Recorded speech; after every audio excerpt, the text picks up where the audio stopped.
Happy Thursday, everybody. Josh here with On the Wrong Lead.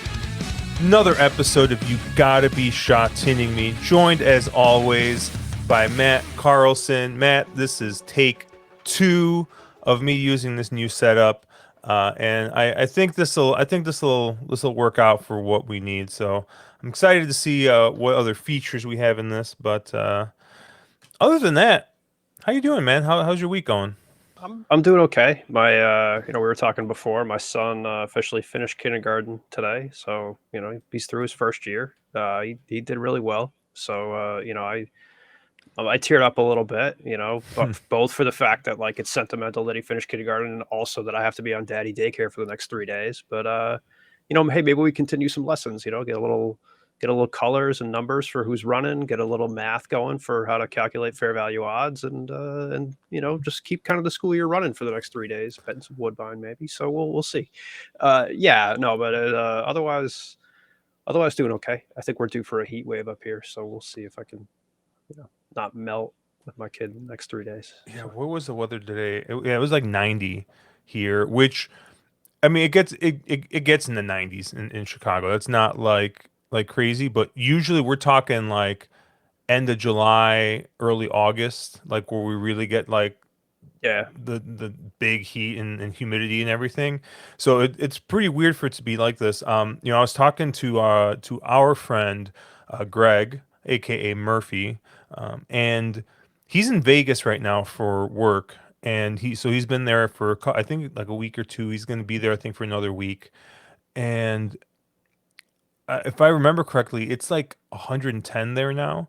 Which once again, it's a it gets to that. It gets to yeah, it's that a temperature in it's a Vegas, dry 110. Yeah, but it doesn't get like it's like that. It's been like the hottest June in record, yeah. and he's like I don't know how anybody lives here. He's like the food is great. He's like there's tons of stuff to do, but man, it is so hot. I do not know how anybody does there, and I'm just like great. I'm gonna be there in 3 weeks. So I mean, hopefully we're only in like the low hundreds. We're not 110 then, but I, we'll see. Vegas is hard in any temperature for a degenerate for more than a couple days. I once spent 7 days in Vegas because I had a work event followed by a bachelor party, and I have not been back since because 7 days was a long time. You really have to balance your degeneracy when you're doing that. I guess I'm happy he's working, but man, 3 weeks of Vegas debauchery in 110-degree heat does not sound like an enjoyable experience, no matter how good the food is Yeah, or how well you're running. I laugh because uh during COVID, um I got into watching like Vegas vloggers, like because like you couldn't go anywhere for those couple months, right? And I'm talking like real, like I'm not talking like 2020 2021. Like we actually went to Vegas a ton during that time. Once you were able to travel and once everything reopened, we were masks on the whole time except for sipping our drinks and stuff, and everything was so damn cheap.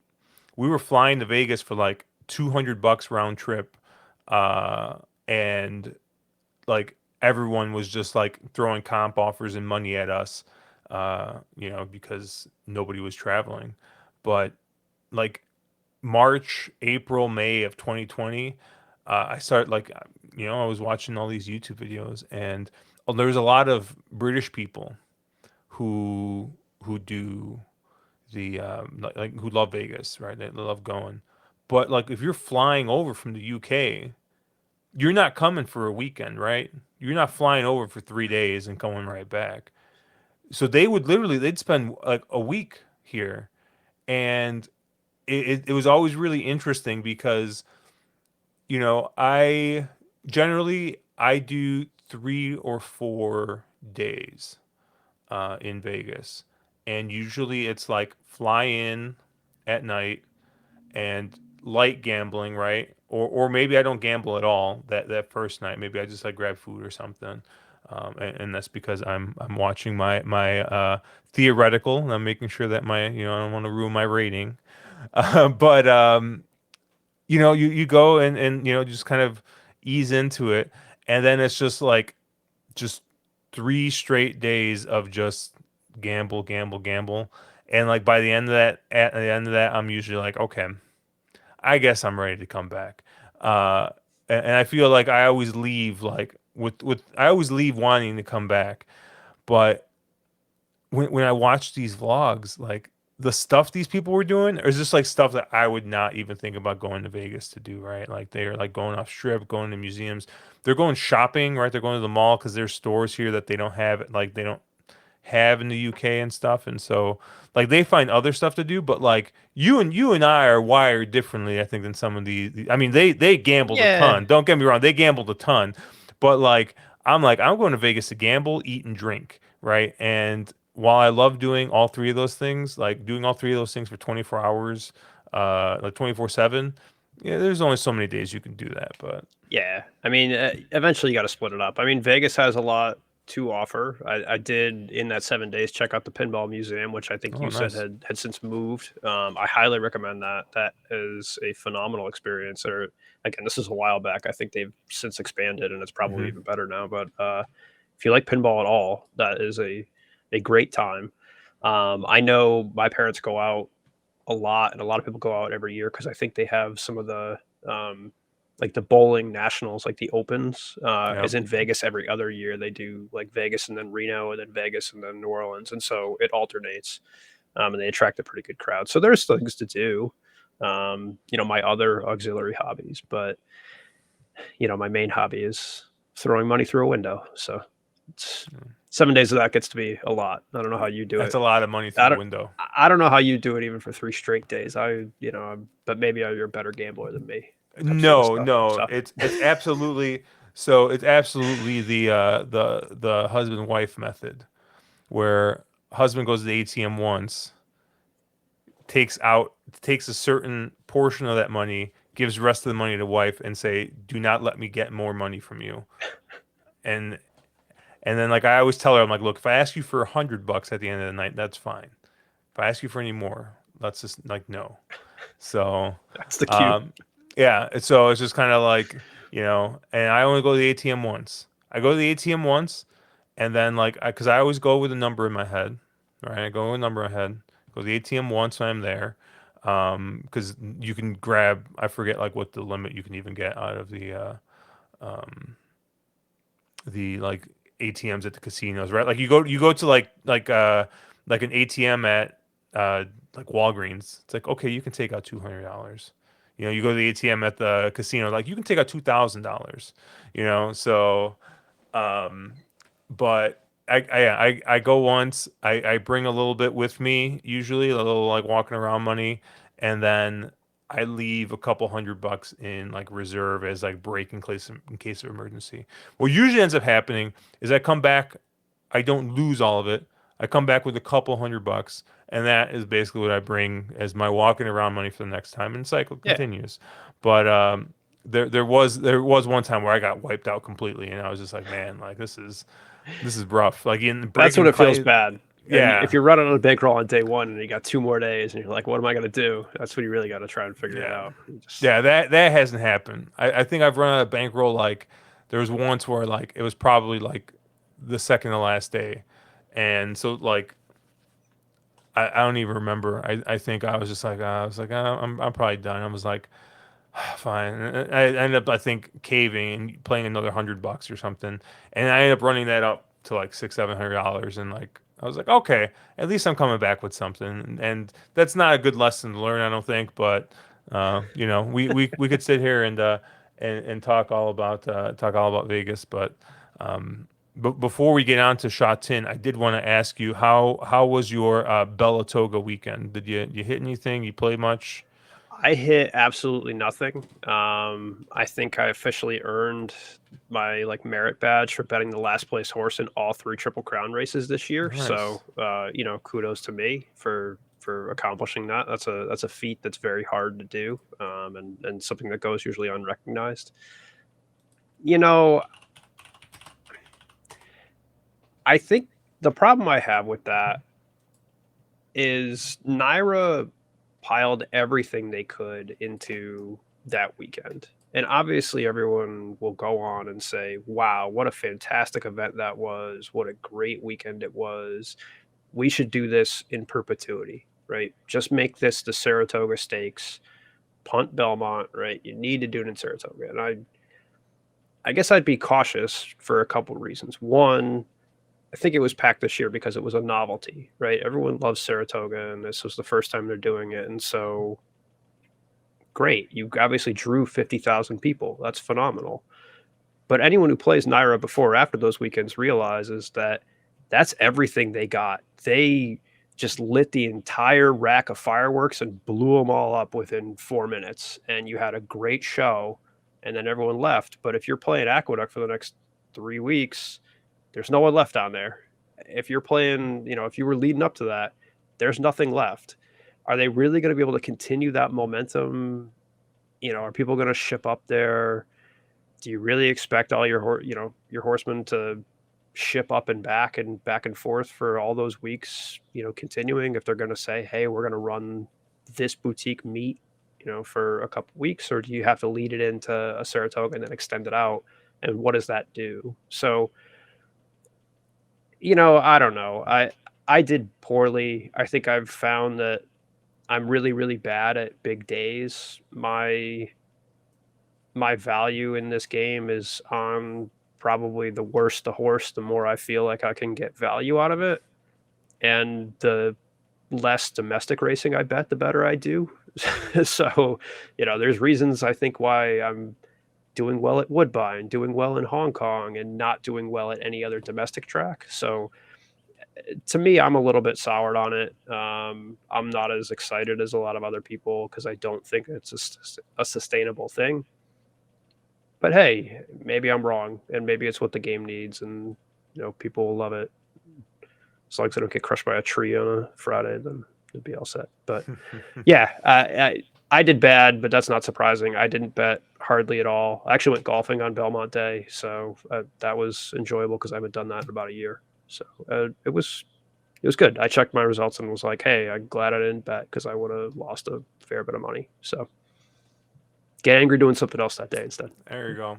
I lucked out, and I hit one bet basically the entire day. Well, I guess we should probably mention the elephant in the room, right? Which is I gave out the pick three last week, and because Naira Bets does not have the advanced wagering, I was like, I'll wake up early and I'll put the bet in, and I didn't. So I learned my lesson, and unfortunately, I actually messaged. I messaged a friend of mine who works for Naira Bets. If you watch any of our stuff, you know exactly who I'm talking about. And I was like, "Hey, can we maybe get this advanced wagering thing working?" And so he took my feedback down, but Twin Spires will always, if it's an early morning card, they'll have it up the day before. Yeah. I don't know if AM Wager does. AM wager Um, usually does an express bet does. So okay, I tend to tailor my wagering around that because yeah, but yeah, I felt bad because I did message you as soon as as soon as the 10 came in. For anyone watching in the morning there, like I went on this long rant about how the two horses are going to burn each other out and it's going to be a bloodbath, and are going to get these deep closers coming in. And of course, the two just stands in the gate, doesn't break at all, and the 10 runs around like a merry-go-round. And I think it paid 550 to 1, yeah, something like that. So I messaged you being like, wow, great hit, congrats. And you're like, the one I don't play. So yeah. The one I didn't play because Naira because we were Bets. sitting here, solo doming Bourbon counties instead, and Yeah, I and passed the like F out. and I was like, Just like I I'll get did. my bed in. I was like, I'll get my bed in, and then like I was gonna stay up for a bit. I was like, oh, I bet you around like one in the morning or so, like it'll go up, right? And so I'm like, I'll wait for it to come up, and Push it around 3, 3:30. yeah, instead of just putting it on Twin Spires, right? Like look, if you guys know me, like Naira Butts is my ADW of choice. Um, living in Illinois. It's a place I get the best rebate. Shout out to Donnie. Donnie is great over there. Obviously, my our friend Matt DeSantis, he's great. He does a lot of good stuff for them. But yeah, like there's been a little bit of wonkiness with Sha Tin on Naira bets, and I've like the post time or the odds not updating and other stuff. But I think they're working on it. I've given Matt a little bit of feedback, so he's hopefully going to see if he can run some of that up the chain. You But you remind me actually because to also plug Naira Bets, I do occasionally use them for their promotions, and I did this past week both for their get a 20% bonus in the first race. I think I hmm hit the one on Thursday, that Kate Rossi horse that had an 8-1 morning line and went off a rousing 7-2. yeah, Um, but I mean, I got the full rebate on that, and then if you bet $25 a day, you got $20 back for the weekend. So I think actually I probably finished about even just based on their promo money. Now I got to cycle it, but yeah, we could do that playing Shot 10. So there you go. Yeah, I so besides that, on Belmont Day, I did have ice chocolate I did for see that. That's right. what was it, 25 to 1, 24 to 1 or something. I had $10 to win, and then I had a double, and I was 2 by 1. I singled ice chocolate, and it paid 250 to 1. And because I was being so good, Matt. I was being so good. I was playing within myself, right? I was like making sure I wasn't just firing off a ton of money. So I only had it for $3, but still hit a grand on that. And I mean, that was my week, right? Like that I gambled for free, and I was able to, restock the old emergency bankroll funds there. So, um, yeah, that felt good. I felt like I've been really close for a while, and just I haven't hit anything. And while hitting for a grand isn't like, hey, this is gonna make my year. Like, hey, it keeps you in it, right? It keeps It you in it, and it you get makes a a couple couple of those. weeks, Yep. right? When you're You, not when you're not sucking down the bank account to redeposit. Those weeks feel a lot better. yeah. So Yeah. So, hopefully we roll it in. We roll it in. This weekend, I honestly don't think I'm gonna be playing much. Just there's not a lot that excites me. I'll play the shot 10 card. But next weekend is gonna be some degeneracy because we got a lot of stuff next weekend. First of all, we have the OTB event. So I got Caleb, Mark flying in. Our buddy EBD, Evil Bob Dole, is actually driving up. So we got an Airbnb in Chicago. And I took Friday off. We got, I think everyone gets in Thursday night or Friday morning. We got a place Thursday night. And we have Ascot next week. So I'm literally waking up Friday morning, right? And it's gonna be Caleb's Christmas because Caleb fucking loves himself some Ascot, and so we're gonna be firing at Ascot. We're gonna roll that into whatever other nonsense we can get into on Friday, and then we got reservations at the Aviary, which is like world class cocktail bar. We got tacos and beer after that, and then we're rolling into Hawthorne on Saturday. Well, the Hawthorne OTB um, at Joliet, and we're gonna be playing Hawthorne for the people, and we're gonna be playing the Ohio Derby. So it's, I mean, we're gonna have fancy cocktails, we're gonna have fancy hats and racing, and then we're gonna get to the real dregs at Hawthorne and Thistledown. So it's gonna be, I mean, it's just gonna, I don't know, I just hope we make the people some money, but it's gonna be fun. But I I'm not gonna lie. I did look if there were flights available for me to come in that morning and leave in the afternoon, that's so and then funny. I also considered how much my wife would want to kill me if I did that. So That's um, funny. I'm not. There's a chance. I'm saying there's a chance, All but right. we'll see. Probably not. Hey, if not, like I said, I'll instead if I do end up going up to Saratoga for that Labor Day weekend, I'll twist your arm to try and get away for a day that day, but I'll Perfect. let you know. But let's get into this. Let's get into this pick three here. We're gonna start with race nine. We're gonna be going 7 furlongs here, 1,400 meters. We got Class 3 racing here, and you know, I kind of had a tough time with this race. Um, we talked a little bit about this sequence, and we talked about it's not the best sequence. You got you. There are horses in these races. They have four legs. I think they're all working, but yeah, I just there wasn't a lot I could get really excited for, and honestly, the horse I'm probably most excited to bet in this sequence might be this two Beauty Fit. Zach Purton getting the board for John Size. You got a horse here who is coming in pretty decent form. You look and you see a third, and you see a win, and then you see two fourths, and you're kind of like, eh. But those two fourths were at double digit odds and missed by a length and a quarter, respectively. So, not like the horse was like way off of it. Um, and I was kind of looking through the PPs here in this race, and you know, I'm pretty sure the speed map has this marked as a good pace. But when I kind of take the eyeball test, right? I just look at a couple of these, right? You see fourth, 13th, you got eighth here. I mean, you're seeing a bunch of big numbers. Maybe the 18 palms is showing some speed. That was one I kind of looked at a little bit as maybe a B or C type. Maybe I could be convinced into using.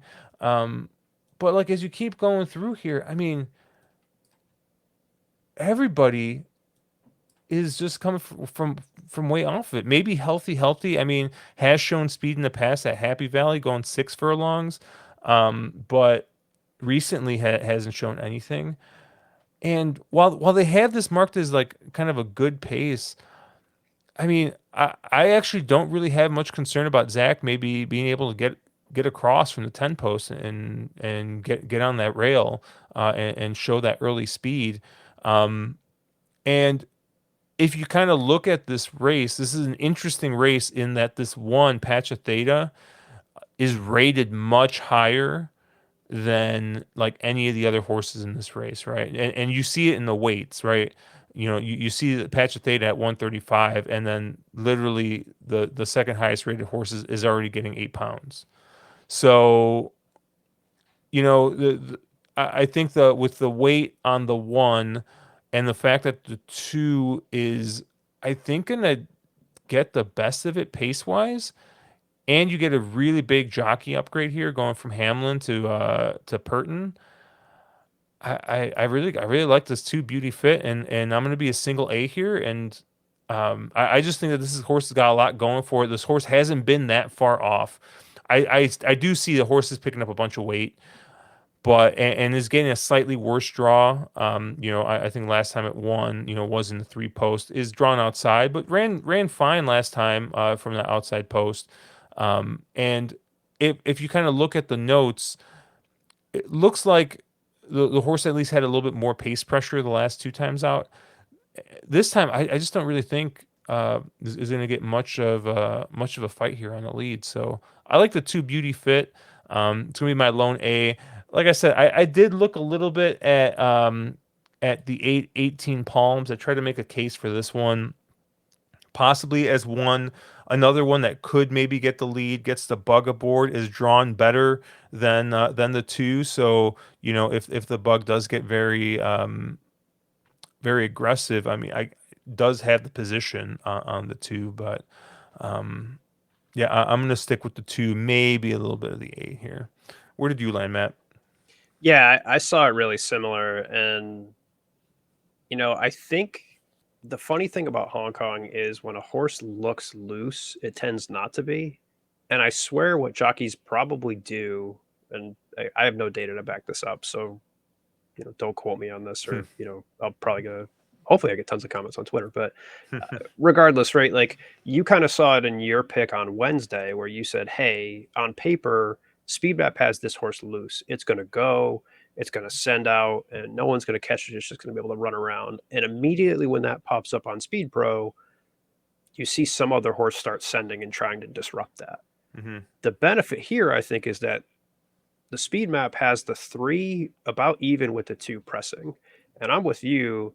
I see no possible way that that actually happens. I think Beauty Fit has the lead very easily in here. And I do think that speed map probably prevents another jockey from trying to just abnormally send and break it up. So because of that, I was using Beauty Fit as my lone A as well. I do have some Bs in this race only because I think horses like Patch of Theta and Sunlight Power are really good horses. Right? Patch of Theta is 3 for 4 at the distance. I think has done nothing wrong ever. Probably deserves to be up in Class 2 and might just dust this field because it's that good. And so you won't get any price on that horse, at all. Same with Sunlight Power, right? That was a shared race last out. You see the notes from the back of that. The horse was, blocked in the straight, didn't have a lot of running room, but finished second to Patch of Theta. I think that's just naturally where you end up going for, both of those. So I do think those are your first and second choices. Probably very likely winners. I think because of that, right? I was like, okay, I'm going to get a better price on this too. And I'd make the two my A and the one and the six as Bs. The only other horse I kind of liked was the 7 Across the Universe, but I just don't see it yet. I tried to make a case, but I feel like I fall into a trap of saying, "Oh, look, you have a horse running first out, passing horses and finishing sixth." Right? Anytime you can pass horses first out, and you see that running line, right? It hop, it had a bad start, it checked, and then it passed horses, so it must have some ability. Watching the replay, I think it's one you keep an eye on. I think it's one that probably has that fourth up uh, pattern more so than a second out winner, especially against a field like this. I just think to expect a horse second up to close better than a horse like Sunlight Power is unrealistic. So I'll be I'll be kind of using the two as an A, and then more lightly the one and the six as Bs, realizing that that's probably a bit of a nit play to use the two favorites as Bs in a sequence. But hey, I do think just from a pure ability standpoint, it's hard to toss those horses because they are very good Class 3 horses. All right, let's move on to race 10 here. We got another 1400-meter dash here. Class 4 racing. The Mers Bay Handicap. I always love the names of these races here. And yeah, we got 14, and we got two also eligibles in here. Um, and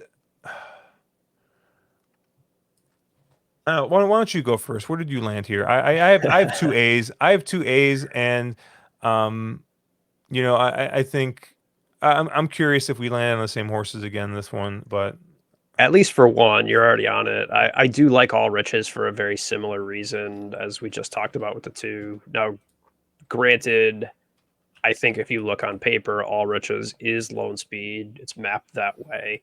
I do think some horses probably could press more so in this race than can in race 9. I think a horse like the 6 Clear Courage probably can make a run. I always debated using that horse as a B because of it, or like, the 6 as a B, but at least on paper, I think I think the 7's fast enough, and I do think that it's hard to make an argument that anyone can keep up. So I think I'll use All Riches as an A. I liked the 3 Circuit Fiery, who I'm not sure if you had in there, but again, this feels like kind of a nit play to say, hey, I think this horse has enough ability to win. It does. I do think this is a prototypical horse that you don't get value on at all. You have a favored horse, it's drawn wide. I can't remember if it's actually picking up weight or not, but 1 pound, you yeah. know, on one hand, right, this horse's best race is probably 2 to 3 lengths better than anything else in this field. The flip side of that is you have a bunch of lightly raced horses who hopefully can move forward or see something else, or at least from the draw, right? Is that worth the 2 or 3 lengths that this horse won't be able to make up? So I'll probably still use Circuit Fiery. it's gonna, it's gonna be one of those sequences, right? Where if it goes 1-6-3, and then whatever comes in race 11, it's not gonna pay anything. So, of course, I said that last week, and it paid great. Hmm. So don't listen to me. The only other horse that I liked, who I'm pretty sure you won't have because it's one of those horses that I twist my mind in a pretzel to get to, and anyone looking at a horse on paper would probably in their right mind not use this. But when I, scroll through and I think, hey, I don't like anyone really in this race, go straight to the bottom, right? Scroll up from the bottom. And as soon as you see a horse you think has a chance, use it. I got two horses up. I like the 13 Link a little bit. I think if you squint, the horse doesn't run that bad. And we talk about angles like, fourth up in Hong Kong. This horse is running its fourth up at Happy Valley going 2 turns. I'm willing to toss that. So if you cross that race out, guess what? This horse is running fourth up, right? Don't worry about that fourth race. This is the real fourth race right here. The trials have looked really good. It won its last trial out. It's won a couple trials on turf. I think it's probably run well in all its turf trials. And so you get an extra 2 pounds from because it was doing something it probably didn't want to do last out. You're getting a horse that I think might have some ability, and you're getting it lightly raced. So I don't know what price you get on this. I don't know the odds, but they're going to be very, very large. And for me, that's one of those horses that I say, hey, there's enough unknowns here where I think there's a chance. And you've seen time and time again, right? If you can connect on one of these horses for any amount, it pays boxcars. It just lights up the whole sequence, no matter who comes in the other races. So I think it's one that I have to use as an A.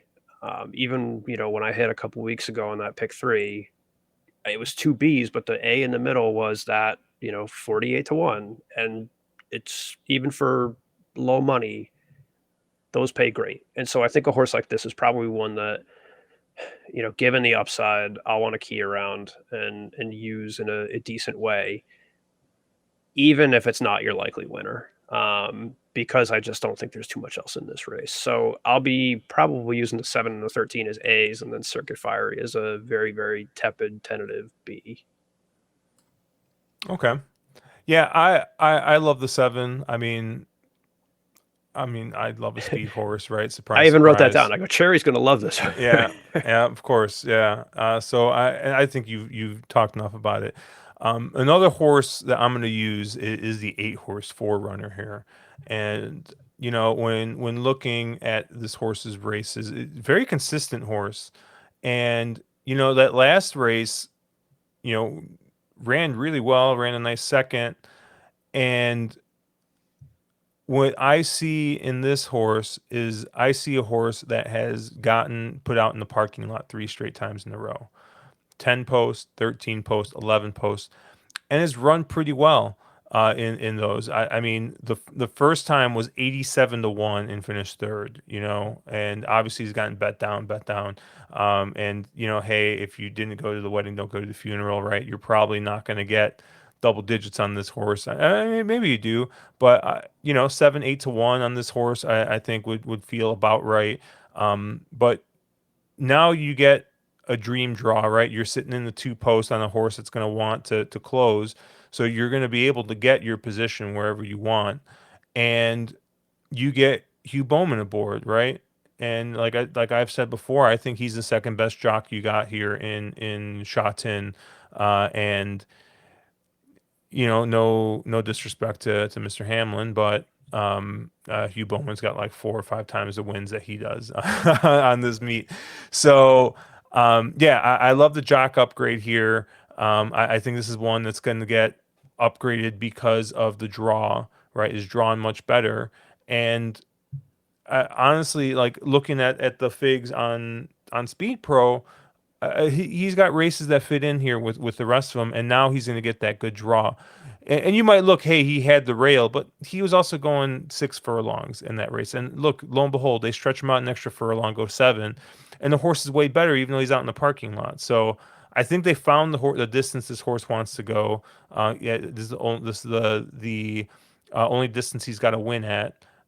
So yeah, I just think that with the better draw here, you kind of move this horse up a little bit. So I have him as my other A.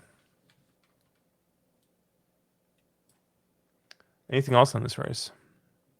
I don't think so. I wouldn't be surprised if I blank it entirely. All right. So Well, race 11 here, class 3 once again, we're going to be going the 1 turn mile, the Cat O handicap. And you know, I took the approach when all the horses look bad, take the one horse that hasn't disappointed you yet. And so I got 1A in this race, and it's the 9, Pray for Mir. And you got a Justify coming over here to Hong Kong.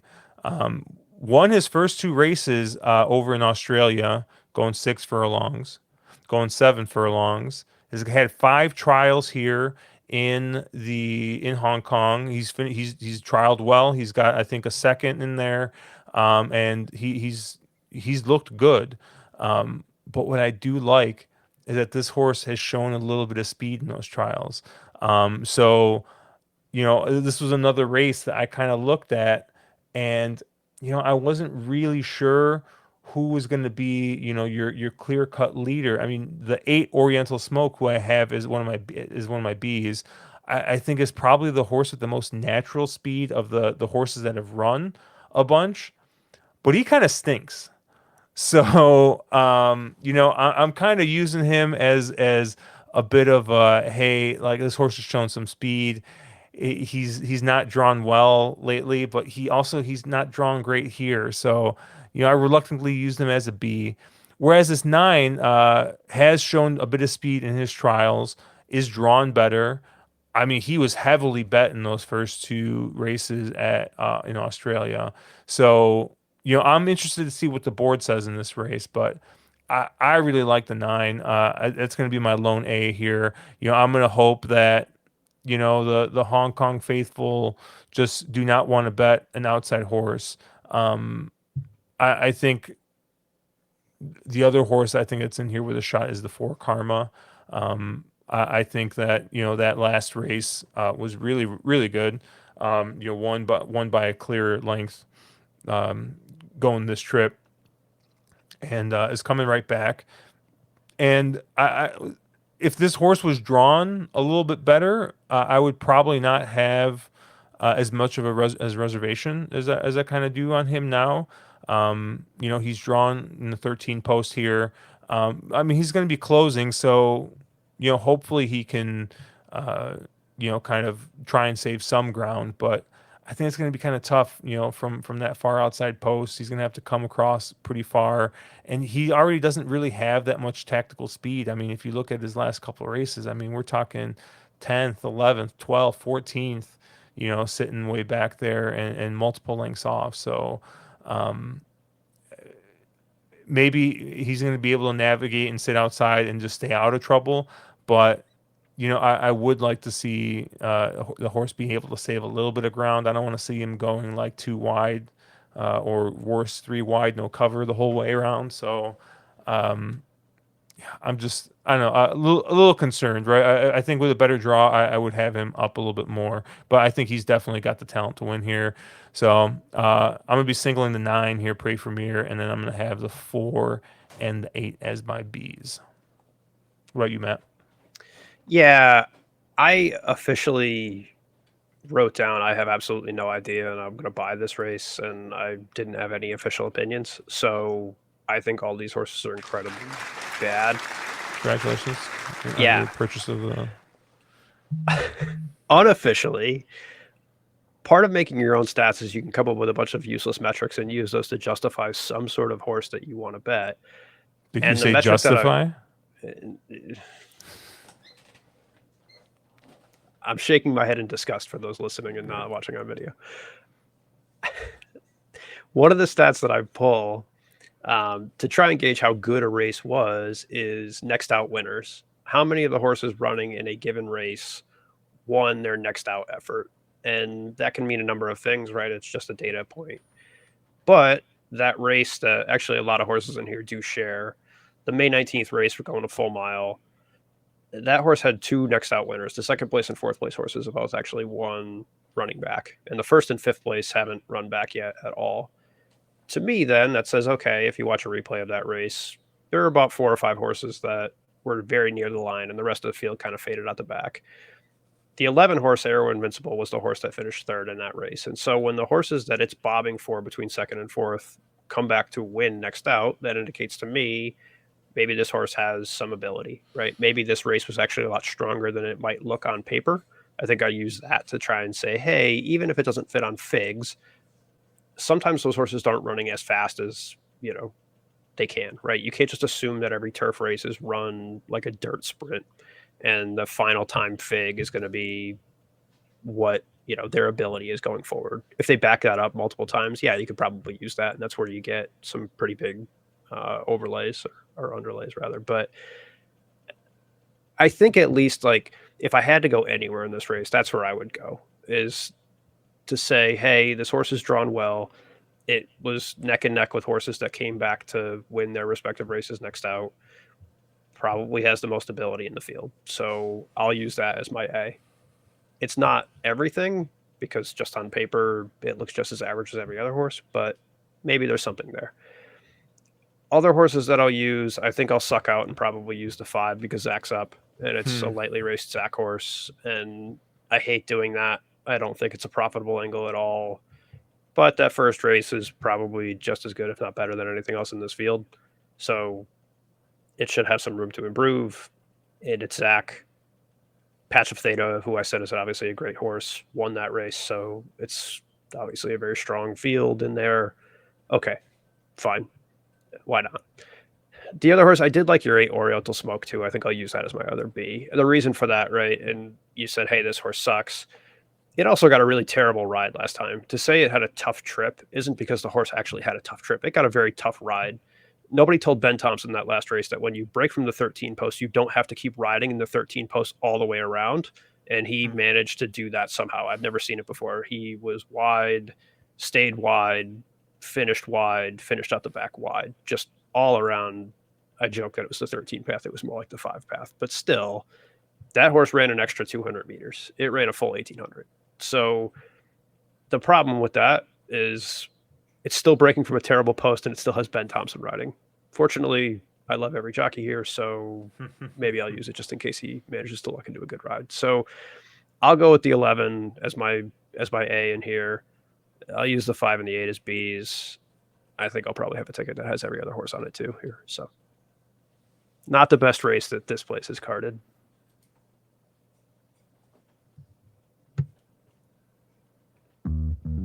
Well, that's going to do it for us here on You've Got to Be Sha Tin Me. Obviously, check us out at ontherwronglead.com, at wrong_lead on Twitter. Make sure you like and subscribe.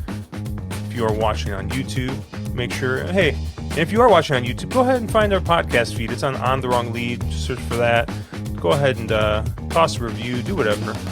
But yeah, we'll be seeing you guys. We got a couple more weeks left. And then, I don't know, I'll probably twist your arm and make you do some Saratoga handicapping, which I know you love. But, hey, let's make some money, guys. Catch you later.